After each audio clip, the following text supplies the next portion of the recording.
Welcome to Making a Difference. I'm Al Travis. I'm your host today. What we're going to do is moderate a debate between the two folks who want to be Martin County Sheriff. We have the incumbent Sheriff Jeff Markquart. Thank you very much for coming on the program today. And Officer Jamie Bleess, thank you for coming in. He is the challenger. Let's get to know the guys a little bit better. Start off with me. What's your background, your history? Tell us a little bit about you. I'm Jeff Markquart, and I am your Martin County Sheriff. I was born and raised here in Martin County. I'm involved with the family farm for over 30 years. Married for over 28 years with my wife, Sherry, and we have 2 children and 2 grandchildren. How old are your children? And give us a little background there. Both graduates from Martin County West, 25 and 27, and 2 grandchildren. One is 8 months and the other one just turned 3. Good for you. All right, Jamie, tell us a little bit about your background. Well, I'm Jamie Bleess. I've been a police officer for the city of Fairmont for the last 11 and a half years. Married to my wife, Molly, of 16 years. We have 3 daughters. 9th grade, 6th grade, and 4th grade is where they're at right now in school. Prior to becoming a law enforcement officer, I graduated from Wartburg College in Waverly, Iowa. Had a degree in religion and youth ministry with a minor in Spanish, and spent 5 years full-time working as a youth director at a church in Red Wing, Minnesota, before pursuing my career in law enforcement and moving here working full-time with the Fairmont Police Department. All right, let's talk relevant history background, your resume. Where'd you go to law officer school? Where give us your background? Worthington Community College is where I went to do my police school, and I've been an employee only with the Martin County Sheriff's Office. Oh, really? Your entire tenure? And how many years have you been there? 12 years. 12 years, and it's all been here? Yes. All right. How about yourself? Where did you go to get your badge? And Rochester Community and Technical College. I had a 4-year degree in the religion and youth ministry, and then had to go back to get the law enforcement certificate that Minnesota allows people with 4-year degrees to do to get certified in law enforcement. And been doing that. Well, my first full-time experience then was with Fairmont starting back in April 2003. So you as well, so this has been your place? Right, I've been here full-time since April 2003, yeah. All right, let's start on this side as far as being the sheriff. You've got 1 term under your belt. Tell us what maybe or maybe didn't surprise you about being that sheriff. I mean, was it exactly what you thought it was going to be when you got the job? It was quite familiar to what I was expecting. 2 years prior to being sheriff, I was chief deputy, so I had the day in and day out experience of operating and running the place. So there's no big surprises when you got in there? Not really. Not really any big surprises. It's more of a community-based job. It's a business. We have to remember that it's more of a business than just a job. But you end up with a lot of bosses. I mean, county commissioners. I mean, you instantly have many people that you all of a sudden have to answer for. That's right. And that's where sometimes I say we're handcuffed ourselves in a lot of things that we can do and we can't do with the state also. We'll get to some specific initiatives that you want to bring up. But what makes you want to be the sheriff? And I say that 11 years you've been in the police department, and Fairmont being the biggest city in the county, I mean, you're not going after different criminals. What makes you want to be sheriff? Well, my whole life, since I've graduated from college, has been dedicated to public service. Working full-time as a youth director for 5 years at a church. During that time is when Columbine happened, and Red Wing, Minnesota, where I lived at the time, with my wife, had a school resource officer position. They had actually two police that worked in the schools. And I remember as a young youth director thinking, you know, the youth ministry profession that I was in was wonderful, but where do I want my career to go, and how can I help serve people in a way that maybe fits my adult skill set? And I just remember feeling strongly called with my background to work as a school resource officer, as a police officer. I was fortunate when I was hired for the Fairmont Police Department in 2003 that within about a year I was able to work into the school resource officer position here. And through that position I've been able to connect in some big picture ways with not just the people in the school district, but also agencies throughout the county, including human services and other agencies throughout the county, and groups of people that work to try to make the community that we live in a better place. So what gets you to wanting to be the sheriff instead of doing that with what you're doing? You sound like you're enjoying that and you're getting lots of, what makes that next step? I love what I'm doing, and I just see opportunity to try to help Fairmont and Martin County continue to improve. And I believe that the training and experience that I've had and the connections that we've made in Fairmont and in Martin County transfer over very well to prepare me for the sheriff's position. You have been the sheriff, so you know what it takes. Yeah. Why do you want to do it? I gotta be honest. Hey, guy out here, I don't see. It seems like all you get is jabbed at all the time. You know, you're always too much money spent. Not enough. Why? Why does someone want this spot? I look at it as I enjoy what I do every day. Okay. I enjoy helping people, and I enjoy giving back to the community. It's a great way to give back to the community. When I was on the fire department, it was it's strictly volunteer. You give everything back, and it goes back to our the oath that we take, to serve and protect. And I really think that's all of it right there. All right. We can get into some specifics before we've got to go to breaks. What I'd like to start with you is maybe you can tell me in the last 4 years, one or two of the highlights. What do you think are things that prove you've done a good job or you're happy with what happened? Okay. We've got a mass notification system today that is so much better than the one that we've had in previous years. It also gives every resident in Martin County an opportunity to have a weather alert on their cell phone. And with 20 to 22,000 people in the county, that gives, I'm looking at approximately 15,000 cell phones in the county that can get an alert whenever there's bad weather out there if they want. What's that called? And do folks know about that? I mean, do you just, my phone's going to ring and it's just answer it and it's a weather alert, or do I got to do something? No, it's a mass notification system that is called Code Red, and it's right on the Martin County Sheriff's Office website. You just click on it and it'll walk you through step by step how to sign up. If you have a landline phone, that phone number should already be in effect, and but if you want to sign up with your cell phones, you can do that also. And that's an initiative you started. I mean, this is relatively new. Yes. I haven't heard about it, so it is relatively. That's very cool. It's about 3 years into it. All right. And then I was reading the paper. You've done some remodeling, so you put in some wainscoting or something, and that's really. Yep. What we did was the window up at the law enforcement center when you come up to get some reports or crash report or any other type of thing. There was a wall that you got to look at when you came up there. There was no one there. And we took that wall out. We moved our dispatch to a more quieter area so that they can do their job better back there. We moved our records people and also the Fairmont Police Department's records people out to the window, so it's more accessible and easier for people to use. Okay. They're going to send me the break, and we'll get to your three-point power plan. Let me ask you this, just real quick before we go to break. People safer now than they were 4 years ago? I believe they are, yes. All right. Good. That's a good answer. We'll be back right after this with Making a Difference. We're going to find out about Mr. Bleess's three-point plan and much more next. Get ready, because just when you thought you'd gotten the cockleburs out of your overalls, they're now on TV. That's right, this is one weed you won't want to pull. The Cocklebur Morning Show, with hosts who deliver a mix of news, entertainment, and information about the communities throughout our storied country. Now on this station and the web.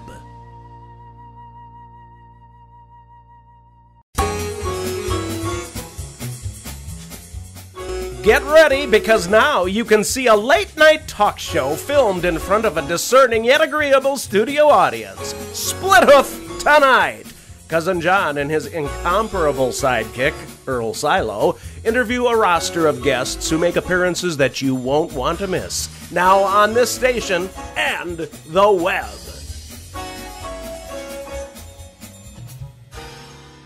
Welcome back to Making a Difference. We're talking with the sheriff's candidates for Martin County Sheriff. We have with us Sheriff Jeff Markquart and the challenger, Officer Jamie Bleess. And again, thank you very much for watching. We went to break, talking about, and I mentioned you have a three-point plan. Yes. That you think differentiates you from Sheriff Markquart. Patrol hours. Tell me what the issue is and how you can make it better. Right. The first point of my three-point action plan is 24-hour on-duty patrol. Currently in the sheriff's office, the only people that are working and awake on duty are the dispatcher, the 911 operator, and the jailers. Right now, between the hours of 4 a.m. and 7 a.m., we have one deputy that's on call at their house with a take-home squad car. But if that deputy that's on call is at home in the Ceylon area, in the emergency call between 4 a.m. and 7 a.m. is northeast of Truman, the response time is going to be at least a half an hour. It takes a few minutes to get up and get going. Maybe you got to put your contacts in, put your duty belt on, and get out the door. As a police officer that has been called out before, it's a minimum of 5 minutes before you are actually ready to drive. Mm-hmm. And then you've got the mileage that you need to cover. And so the current setup really creates a safe haven for people that are wanting to hurt an average citizen to have a response time that is a half hour or longer. The type of calls that we deal with in the 4 a.m. to 7 a.m. time, I'm familiar with them because I've worked overnight night shifts on the weekends each of the last 12 summers. And we're talking about calls that are get here now type of calls, heart attacks, burglaries, car crashes, one vehicle rollovers, things like that. And it's just very important for us, I believe, as a sheriff's office to make sure that we have a deputy that's awake, dressed, ready to go, and ready to roll to that emergency immediately, just like any other time of the day. All right, we're going to get his 3 points out, then we'll discuss, all right? The other one was radio coverage. Right. We switched over to the Armor radio system. It's a digital radio. Many people watching probably know about that time when we switched over. It was the same time when your cable TV needed to get a different box because of narrow banding. We've been dealing with the same thing in law enforcement, needed all new radios. The signal strength and the way the signal wave works is a little bit different. And because of that, we have some issues with radio reception in key areas that are near and dear to my heart. One of them is the Fairmont Elementary School. In the offices and in the preschool hallway behind the main office, our radios do not work well enough. And so in some points in those hallways and those offices, they don't work at all. And that, to me, would be my top priority, is to work with people in the community and find funding sources to install signal boosters in that school to make sure that it's working, so when a police officer keys the mic on his shoulder, he's able to speak directly with other officers or the dispatcher, and the same with fire. They key the mic and people hear them. Okay. And your last point, reaching out? Right, it kind of goes with the other two. Cooperation, communication, teamwork. Want to make sure that we are informing the public about what's going on. I think it's important for the public to know if they have a deputy that is there to help them immediately or not. I think it's important for our public to know that this radio system that we've switched over to, for a lot of reasons that are out of our control, we have some kinks we need to work out, and we need to let them know that it's going to be a priority for us to make it work and make it work well. And cooperation, communication, teamwork starts with, I believe, a different leadership style where the sheriff is out front talking with people right away, and when we realize we have a problem. These radios in the school system haven't worked for nearly 2 years, and that's something that I think we should be out front with as a sheriff. Okay. And I just really think that the type of leadership style I would bring would be one where instead of talking about, well, we'll get to that when we get to it, or it's going to cost this much money to fix, let's go out and work together and find ways we can fund this to fix it, to make it work, and let's make it a priority and do it on a timeline where we're keeping people safer sooner. Okay, so you've heard his 3 points, the three things you're running. Let's you and I discuss. Sure. The patrol hours. Yep. Between 4 and 7? Was it 4 and 7? Sometimes I will say that for the safety of the public, that there are hours during the day that we do not have someone patrolling. And I can tell you that through the stats over the past 10 and a half years, that averages less than one call per week during the time that we are paying officers to be on call. The radio coverage thing, I presume why it doesn't work, some bricks in the building got it. But if we're just talking hallways and stuff like this, how much money does it cost? And are we just trying to avoid something that how often is there a problem in that hallway that a police officer is there anyway? I mean, is that what we're talking about? I mean, to fix it is are we fixing the problem we don't have? I think when you said if there's only a problem every once in a while or very seldom, I think that's an important issue too, because that once in a while is a big deal. But we do have workarounds. The state does recognize that there are going to be problems, that the radios won't work in all places. How often is the officer calling for help in that hallway? I mean, it hasn't happened yet. Are we presuming if a really bad incident happened, obviously we'd like to be able to call and you can't get to the end of the hallway? I mean, but beside that, let's say that there never is, except for that one day. One time you need it. That one day that we need something. Now, we have to also recognize that someone has to be there at that time. We do have a workaround, and the state does recognize that there's a problem. So they've given us opportunities with these radios that we carry to be able to talk outside of the building to other officers. They can't talk to dispatch. So if there's an incident there and we set up an incident command, I mean, every department has to have protocols. Okay. What's your protocol when you have a fire even? Do everybody just run in, or do you talk about it for 30 seconds before you go? So I'm getting the feeling this issue you think is pretty much handled? It is. Okay, and you're saying, hey, we can handle this better. When the state tells you there's a workaround, that means something doesn't work and they're trying to work around it to make it sound good. All right. And the short story is this. If you have a police officer that gets called to our school or just shows up, we have police officers that stop in at the school all the time, not just me.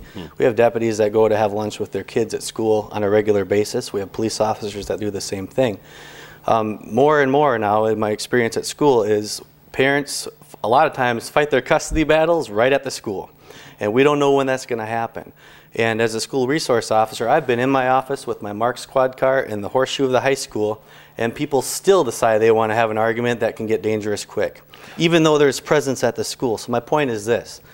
If I'm at the elementary school having lunch with the kids, and I come out into that hallway on my way back into the office to come out, which is exactly where the radios aren't working, and I see an adult male about ready to assault the principal, that workaround won't do me any good, because when I key my microphone, I won't be able to talk to dispatch and say, I need help. Well, let me ask you this. So it's not a workaround if it doesn't work. What your fix is, what would it cost for you? I presume if the high school's like that in the elementary school, I presume the hospital, because big brick buildings, I presume that's got one. There's got to be the new water treatment. I just presume there's plenty of places that this is an issue. So what's the cost of fix? It's not an infinite number of places, okay, but right now what we're trying to do, myself and a couple of administrators from the police department have met with Alpha Wireless within the last month or so to try to get options from them about how to handle this. Are we talking millions, or are we talking hundreds? No, we're not talking millions, but there's different options, okay? One at the school would be to put an antenna on the roof, coax cable down to signal boosters that are mounted into the ceiling. And then they're called BDAs, bidirectional amplifiers. They push out a signal that's repeated, so our radios work just like we're standing outside. Okay. We did that at the law enforcement center. The patrol area where we type our reports at the law enforcement center, our radios didn't work. Within about 2 months, the sheriff got things set up for us so that the radios would work. But when we have a building with 1,000 kids in it and the radios don't work, that should be the same, if not a higher priority. The reaching out comment. Yep. You don't like reaching out? You don't talk to other people? We do. You do? We do. Okay. We even have trainings. Oh, really? Okay. And back to this radio thing. Okay. We have had trainings with this, and each department has got to have a protocol on how they're going to do this. You know, whether if the radio doesn't work, and I know that, I have to know that I can use my cell phone. There are other options to get help there. So my question is it acceptable then for a police officer in the elementary school, if he ends up having to square off with an angry parent or teenager with a weapon, for me to say, time out, angry person, I need to get my cell phone out and dial 911 like a common citizen? When I'm elected sheriff, if I key that microphone or an officer keys that microphone, dispatch will hear them. And to me, that is paramount for safety in Martin County. Paramount for our kids, paramount for our teachers, and paramount for our police officers and our firefighters. Anything less is unacceptable. And if we're talking about finding funding, just throughout my campaign, speaking with the superintendent about this, just for an example, schools come across funding streams yearly where they say, well, how can we use this funding stream to the best of our abilities? They have health and safety dollars, which is a totally different thing than their general fund. And at one of the Rotary meetings I met with people, one gentleman approached me about the Martin County Foundation. They give money to nonprofit organizations all the time, but they also earmark money that they can give to public safety. I know they just gave the Ceylon Fire Department $9,000. That's a fairly small fire department. This guy looked me in the eye and said, if you're looking for money, what's it going to cost? $50,000 for an antenna and 2 signal boosters? You know, they can help us out. We could also lead the way by doing some fundraisers. Parents want their kids safe, and so the idea is to lead the way. Well, let me ask, is that the sheriff's department's job? I know he asked this in that if the school's got a problem that they can't protect their students because they don't have the ability to, would that not be a school issue? Typically, they pay for the booster? Typically, the sheriff's office or the county does not pay for non-governmental enhancements. Infrastructure. Right. So if Hy-Vee wanted to have something, the sheriff's office or the county wouldn't pay for something for Hy-Vee to be able to talk out on their cell phone or talk out on the radio. So there is some responsibility that goes back to the businesses. My question is do these businesses know that their radios don't work there? And if they do know, who told them? And then lastly, if it's their responsibility, do they know?